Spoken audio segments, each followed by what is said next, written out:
At least 9 people were killed and a dozen wounded in a Russian attack on Kyiv. This is the first time in many months that the Kremlin has launched such a massive attack on the Ukrainian capital. According to intelligence services, Russia is gathering forces in the Black Sea from where it may continue shelling Ukrainian cities in the coming days. All the while, talks are taking place about the possible acceptance of the peace plan presented a few days ago by Washington to both Russia and Ukraine.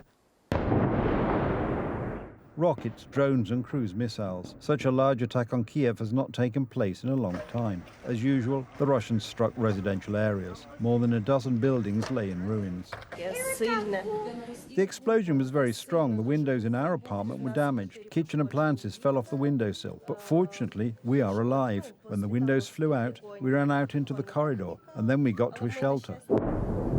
Moscow is amassing ships in the Black Sea from which long-range missiles can be fired. Hence, as Ukrainian intelligence warns, there may be more such attacks in the coming days. I think it's a real reminder that Russia is the aggressor here. And that is being felt by the Ukrainians as it's been felt for 3 long years now. And that's why it's important that we get Russia to an unconditional ceasefire. Obviously, we had talks in London this week, in Paris last week. We're making progress towards a ceasefire. It's got to be a lasting ceasefire. Amid these attacks, a critical moment in the negotiations with Washington. Donald Trump commented sharply on the attack on Kyiv.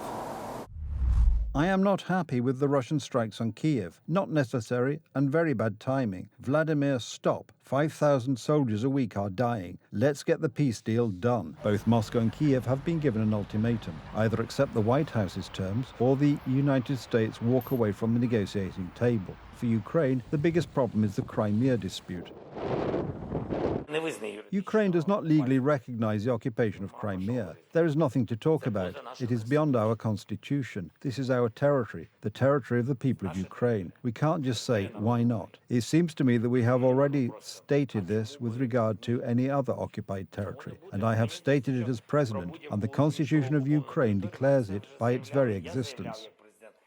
The United States argues that each side must back down. According to President Trump's administration, it's not about relinquishing Crimea, but accepting its occupation, especially since Ukraine has neither the strength nor the resources to retake the territories occupied after a full-scale invasion, let alone Crimea, which was annexed more than a decade ago. The current line, somewhere close to them, is where you're ultimately, I think, going to draw the new lines in the conflict. Now, of course, that means the Ukrainians and the Russians are both going to have to give up some of the territory they currently own. There's going to have to be some territorial swaps. So I wouldn't say the exact lines, but we want the killing to stop. And the only way to really stop the killing is for the armies to both put down their weapons, to freeze this thing, and to get on with the business of actually building a better Russia and a better Ukraine. According to Washington, the conditions that Russia has tentatively accepted are favorable for Ukraine. According to Washington, the conditions that Russia has tentatively accepted are favorable for Ukraine, at least given its current position. Allegedly, the Americans set a freeze of the current front line and an immediate ceasefire as a condition for further talks. At the same time, they are also to guarantee the maintenance of the expansion of the Ukrainian army and the start of a stabilization mission with Western troops on Ukrainian territory.